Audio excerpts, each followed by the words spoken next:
नमस्कार मंडळी. आज आपल्याकडे एच-पीचा लॅपटॉप आला होता रिपेअरसाठी. याचा प्रॉब्लेम असा होता, की ऑन नव्हता होत आणि कॅप्स लॉक्सला काही लाईट ब्लिंक करत होते. याचा जो प्रॉब्लेम आहे, आपण थोडं Googleच्या थ्रू याला डायग्नोज केलं. त्यानंतर याचे 2 प्रॉब्लेम्स निघाले. फर्स्ट वॉज की याच्यामध्ये काही बायोसचा इश्यू राहू शकते किंवा second random access memory which is RAM. तर त्यासाठी लॅपटॉप आपण ओपन करून घेतला. लॅपटॉप ओपन केल्याच्यानंतर सगळ्यात आधी त्याची बॅटरी डिस्कनेक्ट केली. त्यानंतर रॅम काढली, त्याला परत चालू करून पाहिलं. तर प्रॉब्लेम असा डिटेक्ट झाला, की याची जी एक रॅम स्लॉट होती, हे रॅम स्लॉट खराब झालेलं होतं. तर आपण सध्याच्या कंडिशनला कस्टमरला इतकी काही गरज नव्हती. तर आपण सिंगल रॅमवरती त्याला चालवायचं डिसाईड केलं आणि लॅपटॉपला सुरू केलं. सुरू केल्याच्या सोबतच त्याला एक थोडा हीटिंग इश्यू पण होता लॅपटॉपला. तर त्यासाठी आपण थर्मल पेस्ट जे आहे, हे रिप्लेस केलं.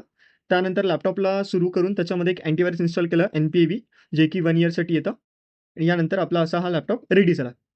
ॲक्चुअली आपल्या शॉपवर यायच्या आधी हा लॅपटॉप अजून कोणत्यातरी शॉपला दाखवून आले होते कस्टमर. पण त्या शॉपवाल्यांनी म्हटलंय, की या लॅपटॉपचा काहीतरी मदरबोर्डचा इश्यू येणार आणि काहीतरी 3 की ₹3,500 त्यांना खर्च सांगितला होता. आणि जेव्हा मी डायग्नोज केला, तर याच्यामध्ये सिंपल एक रॅमचा इश्यू होता, जे की सगळं काही सर्व्हिस वगैरे सगळं करून मी फक्त चार्जेस घेत आहे ₹350. तर असंच तुम्ही सपोर्ट करत राहा. धन्यवाद.